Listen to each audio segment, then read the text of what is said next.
Ils se promènent régulièrement dans l'univers virtuel d'Internet. En l'occurrence, les plateformes de communication dites réseaux sociaux.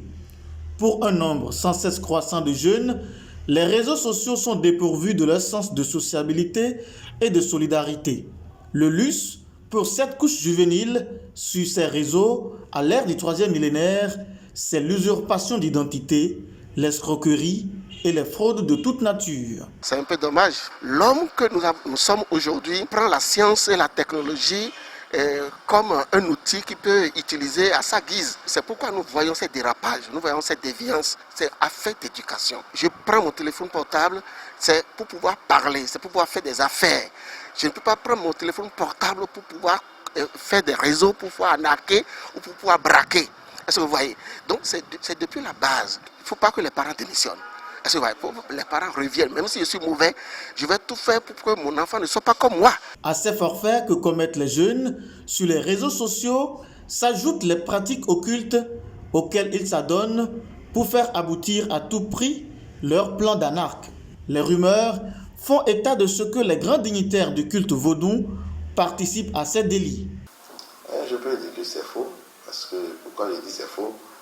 Et un gardien de la tradition ne peut jamais honorer ses enfants. En tout cas selon moi. Parce que moi je ne fais que donner des conseils. Parce que je suis un père de famille aussi. Et je ne peux pas accepter mon enfant faire ce genre de choses. Et pourquoi je vais donner, c'est pourquoi j'avais dit éducation. Pourquoi je ne vais pas éduquer un enfant d'autrui et lui donner encore de force à faire arnaquer les gens. Donc ça là, ceux-là ne sont pas des gardiens de la tradition. Ce sont des gens mal intentionnés. On ne peut pas classer ceux-là comme dignitaires de la tradition. Non, je dis non. Il y a des rumeurs qui peuvent circuler, mais un vrai gardien de la tradition ne peut jamais faire du mal, parce que les esprits. Le vaudou ne fait pas du mal, le vaudou fait du bien.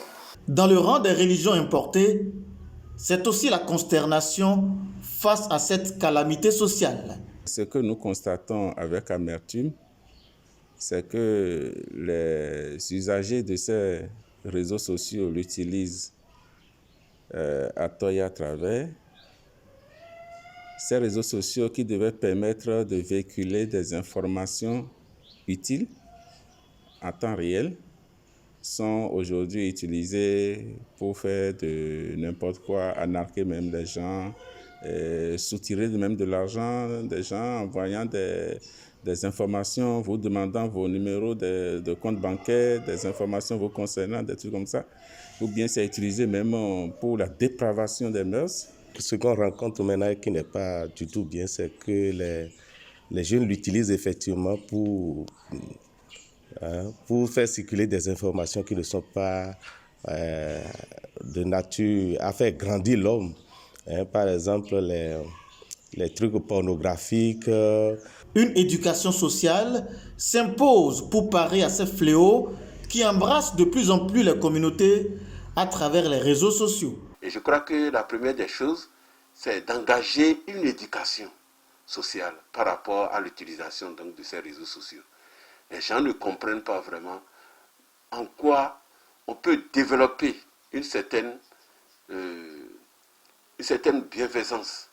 Le Bénin, cité cumulativement avec la Côte d'Ivoire et le Nigeria, comme les pays qui abritent des flopées d'anarcheurs sur les réseaux sociaux, doit sans doute restituer les responsabilités et soigner à tous les coups son image sur ce volet.